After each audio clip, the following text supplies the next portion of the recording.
And our next story is about George Soros, one of the most controversial figures in the world, with as many supporters as detractors.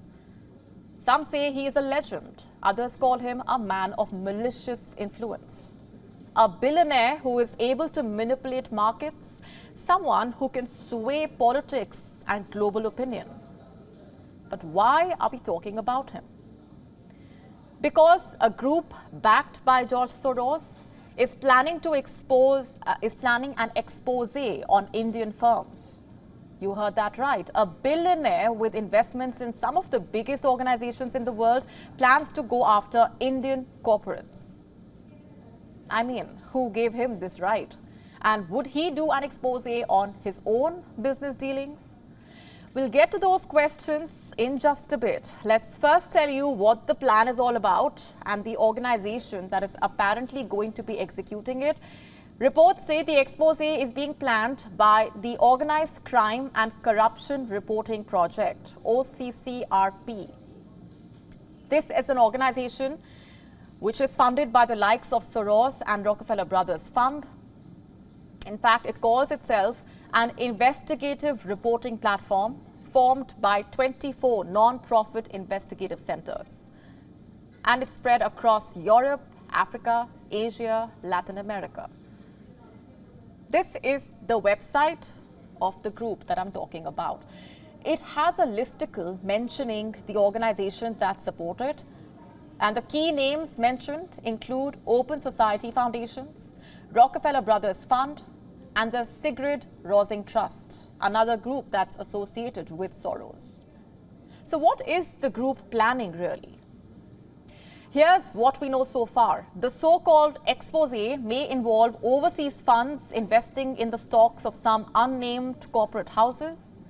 And the identity of the corporate houses is not known, but agencies are keeping a tight vigil on the capital market. And this is the only piece of information that's available. Now, I cannot help but ask certain questions here.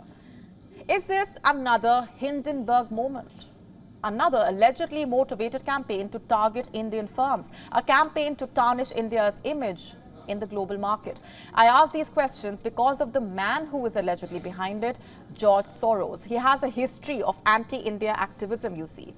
In January 2020, Soros unveiled a plan to set up a $1 billion fund to build a global network of higher educational institutions that will help students put up a resistance against growing nationalism. He singled out several countries and their leaders, and India was one of them. He called India a Hindu nationalist state, which is suffering the biggest and most frightening setback. And a year later, a scandal hit India. It suggested that the Indian government was spying on its citizens. And who was behind this project? 17 media organizations and 2 global entities. Amnesty International, Forbidden Stories, they are both beneficiaries of grants and funds from the Open Society Foundations.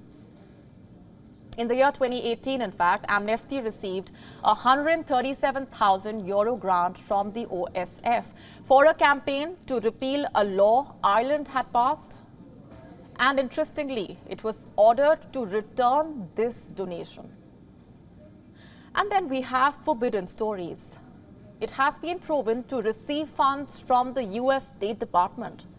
And guess who do they feature as a supporter on their website? The Open Society Foundations. And here's something else that you must know.